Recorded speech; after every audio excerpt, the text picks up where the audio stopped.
Okay, so you need to be able to describe the concavity of these four curves. So the first one here, it's concave up. And this is kind of similar to the example that you were looking at earlier. So this curve right here is always concave up. This curve right here is always concave down. And these are the two basic examples that we started with. This curve here is a curve where the concavity changes, and so that's what makes it kind of tricky to figure out. Down here, the curve is concave down. You can confirm that it's concave down in different ways. One way you can do it is this part of the curve actually looks very, very similar. It's actually, yeah, very similar to this part of the curve here. Okay, so these two curves are very similar looking.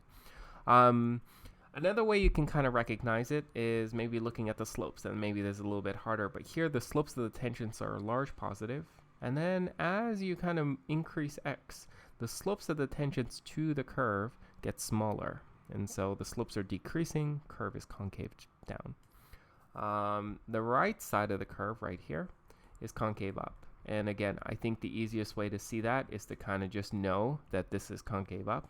And if this is concave up, then this part of the curve and this part of the curve are very similar. And so that's also concave up. So here you have an example where the curve's concavity is changing. Okay, let's keep going. So this next one here, it's going to be, it's kind of hard to see. This one's probably the hardest to see, but this one, this part of the curve right here, the curve is concave down. It looks very similar to this shape here. Okay, so it's concave down here. So concave down, and then at this point here, we'll talk about what this point is called in just a second. At this point, the concavity changes, and it changes from concave down to concave up. And you can see it's concave up because it's very similar to this. Okay, so it's like this. It holds water, and so it's concave up. Okay. At the point where the, so there are 2 points here. At the point where the concavity changes, these 2 points, this point and this point, we call that an inflection point. So anytime the concavity changes, we say that's an inflection point. And I have a definition below for the inflection point. Hopefully that makes sense. I know it's a little bit confusing. The idea of concavity is confusing, and also being able to locate concavity is confusing. The definition below will clear up what an inflection point is. Please pause if you need to copy anything. Now I'm going to move it down. Okay, so here's the definition for an inflection point. An inflection point exists at some x equals a if and only if the second derivative at a is 0 and the sign of the second derivative changes around x equals a.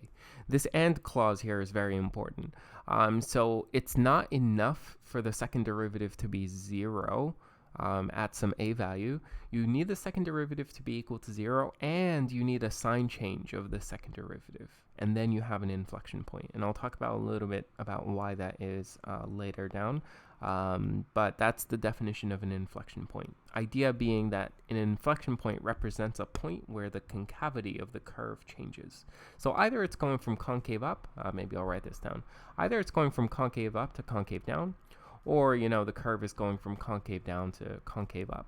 Okay, and in either case, the point at which the concavity changes is an inflection point. There are 2 kinds of inflection points, okay? So if we have 2 kinds of inflection points, just like we had 3 kinds of stationary points, we had local maxes, mins, and stationary inflections. There are two kinds of inflection points, and I'll describe those down below, okay? And we'll name them. The 2 kinds of inflection points you can describe with these 2 curves here.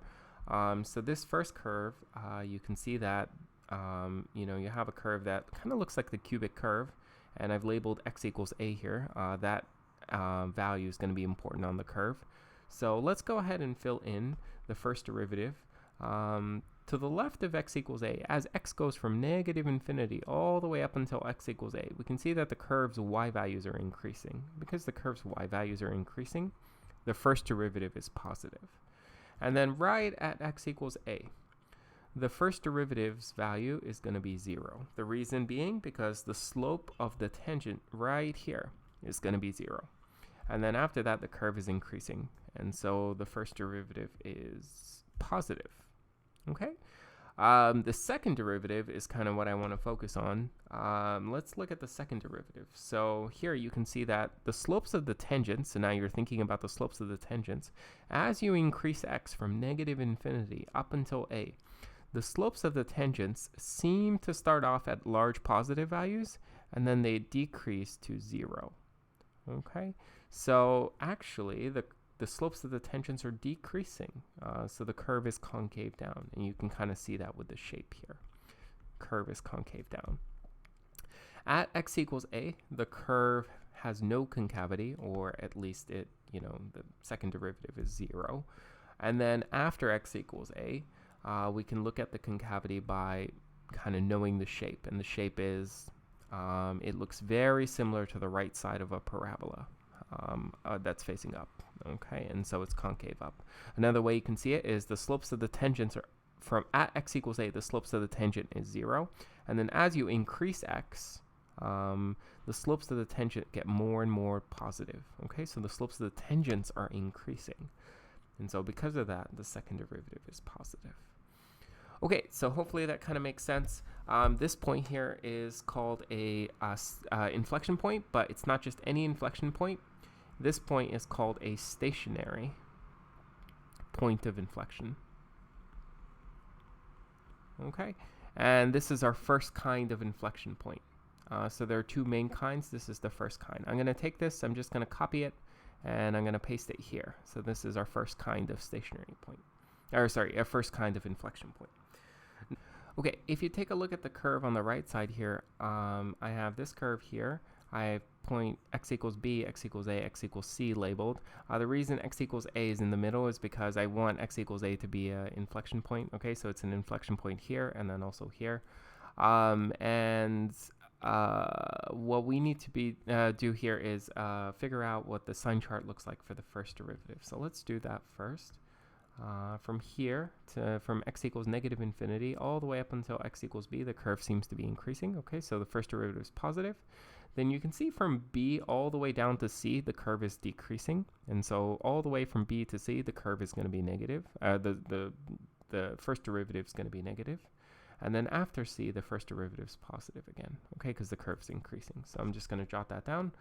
So we have positive, and then 0 at x equals b, and then negative between b and a, negative at a, and then negative between a and z, and then positive, 0 at c, and then positive after c.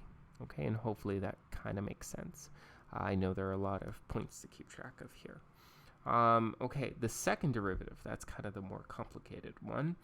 So for the second derivative, I think it's easiest to go to a picture. Okay, so if you look at the concavity here, this part of the curve actually has a concavity that's very similar to this part of the curve. Okay, the slopes of the tangents here start off at large positive values, then they decrease until the slope of the tangent 0. And then it keeps decreasing. So like it's, the slopes of the tangents become small negative, and they become more and more negative until you get to x equals a. And then after x equals a, they kind of switch around. The slopes of the tangents go from being negative all the way to 0 and then positive. So this a here represents a change of concavity. And let's just jot down to the left of x equals a, the curve is concave down. To the right of x equals a, the curve is concave up.